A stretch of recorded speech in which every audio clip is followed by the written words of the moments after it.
ప్రకృతి వ్యవసాయానికి వాటి ఉత్పత్తులకు మార్కెట్లో మంచి గిరాకీ ఉందని, సదరు ప్రకృతి వ్యవసాయం ద్వారా కూరగాయలు, పండ్లు, ఆకుకూరలు మన ఆరోగ్యానికి ఎంతో మంచివని, వాటిని ప్రోత్సహించాలని జిల్లా కలెక్టర్ వెంకటేశ్వర్ పేర్కొన్నారు.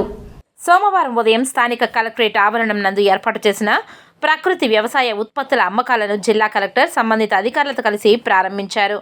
ఈ సందర్భంగా కలెక్టర్ మాట్లాడుతూ, ఇక నుండి ప్రతి సోమవారం కలెక్టరేట్ ఆవరణంలో ఏర్పాటు చేసే ప్రకృతి వ్యవసాయానికి సంబంధించిన ఉత్పత్తుల అమ్మకాలను జిల్లాలోని నలుమూలల నుండి ప్రతి సోమవారం ప్రజా సమస్యల పరిష్కార వేదికకు వచ్చే అర్జీదారులు, అధికారులు సదరు ప్రకృతి వ్యవసాయ ఉత్పత్తుల కూరగాయలను, ఆకుకూరలను, పండ్లను కొనుగోలు చేసి రైతులకు అండగా నిలిచి ఆరోగ్యకరమైన పద్ధతులతో పండించిన సదరు ఉత్పత్తులను ప్రోత్సహించాలని కోరారు.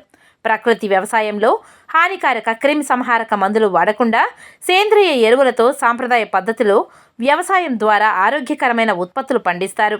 వాటిని మనం వాడడం ద్వారా మన ఆరోగ్యానికి ఎంతగానో మేలు చేస్తాయని తెలిపారు. అలాగే మనం సదరు ప్రకృతి వ్యవసాయ రైతులను ప్రోత్సహించాలని సూచించారు.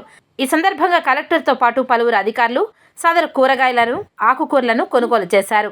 ఈ కార్యక్రమంలో జిల్లా వ్యవసాయ అధికారి ప్రసాదరావు, జిల్లా జెడ్పీఎన్ఎఫ్ డిపిఎం షణ్ముగం, ఏపీఎం ఐపీ పిడి సతీష్, జిల్లా పశు సంవర్ధక శాఖ అధికారి రవికుమార్ తదితరులు పాల్గొన్నారు.